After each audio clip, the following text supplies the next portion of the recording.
Thank you all for joining us to commemorate the 46th year since the start of a collective and successful people's struggle against marginalization, subjugation, and the injustices caused by such impositions. On the 18th of February 1975, a handful of young Tegaru men and women came together and formed the Tigray People's Liberation Front. Within 16 years, TPLF, with the support of the people of Tigray, grew into one of the most powerful armed liberation movements in Africa. Women played an important role, both within the TPLF, but also within the people's struggle. Tegaru mothers sent their children off to die for the cause, not with tears, but with empowering words of encouragement. The same mothers became the backbone of a struggle that took 17 long years. They provided food, shelter, comfort to the many young freedom fighters. The mothers and women of Tigray were the unsung heroes of the struggle.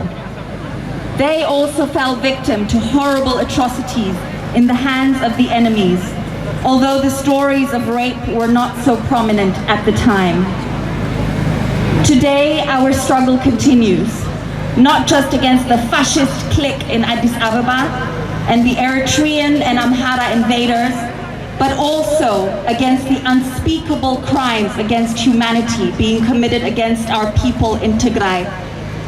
Once again, our mothers, sisters, and young girls, both those who fled and those still trapped inside Ethiopia, are paying a disproportionately high price for Ethiopia's conflict in Tigray. Their bodies are becoming battlegrounds, and the nature of the battle is so gruesome, it's hard for me to repeat. But I must and I will speak up for my mothers, my sisters, my baby sisters, whose voices have been silenced.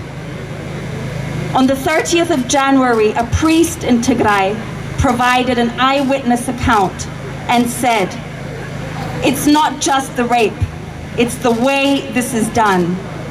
I know of a father who was tied up to a chair with a rope between his lips, forced to watch as 5 Eritrean soldiers took turns to rape his 12-year-old daughter.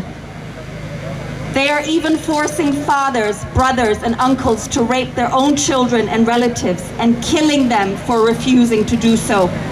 What normal father will rape his own daughter? They rape pregnant women. We are also hearing accounts of Eritrean forces killing women and raping their dead bodies after. It is difficult to find one-off rape victims. Those who have been raped are raped again and again and again. I know these are unconscionable and horrifying to the human mind, but the priest said, I am telling you as a priest, this is what they are doing. This past week, we all read the absolute worst story about sexual violence to come out of Tigray to date. The Los Angeles Times told us about Merhawit, a 27-year-old Tigrayan woman who was kidnapped by Eritrean soldiers. For 2 weeks, she said, the Eritrean soldiers gang raped her repeatedly, fracturing her spine and pelvis and leaving her crumpled on the floor. They destroyed her body. One day, she counted 15 soldiers who took turns sexually assaulting her over 8 hours. Her cries of agony punctuated by their laughter. A doctor who treated her in the hospital said injuries to her spine and pelvis means she would struggle to walk again. He said she will have to be in a wheelchair. But most of all, her psychological trauma is grave. From the history of rape, we learn that for each reported case, there are 2 or more unreported cases. The consequence of rape as a strategy of war has devastating consequences on the victim, the family, and the community. Rape is a crime against humanity, a war crime. The reason behind the rape and sexual violence is to terrorize Tagaru, break up families, destroy communities, change the ethnic makeup of the community, and spread HIV infection. The physical and psychological effects of rape on its victims are immense and long-lasting. Survivors of rape deserve justice, security, access to care, and acknowledgement.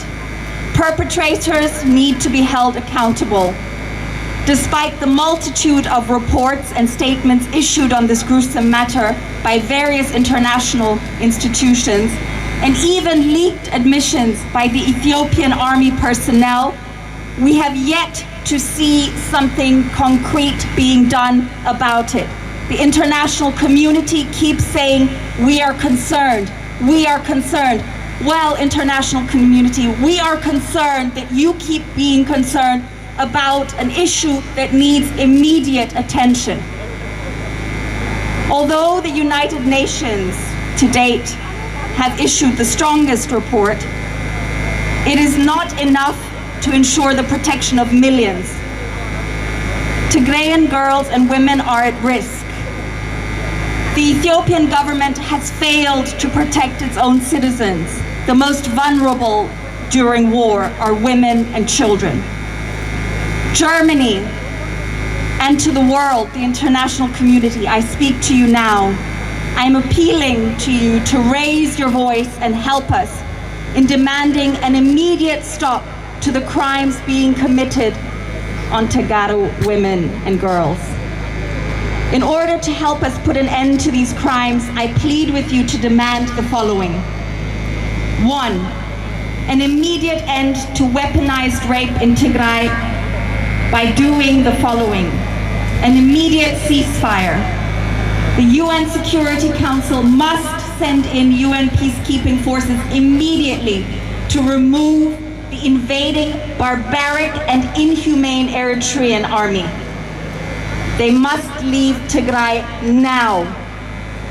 Instant and unimpeded humanitarian access to Tigray so that girls and women who are survivors of rape receive immediate and necessary provision of medical services.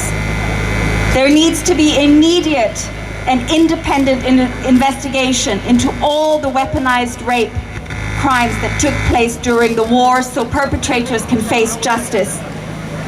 We need restoration of all forms of communication in Tigray so that all of the atrocities and all of the stories can come out. We need unrestricted media access. So, on that note, I want to say, as today is Lekatit,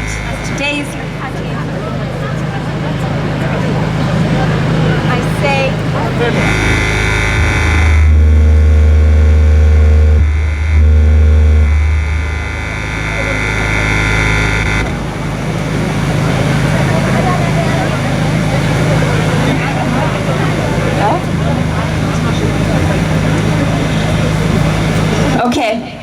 sorry.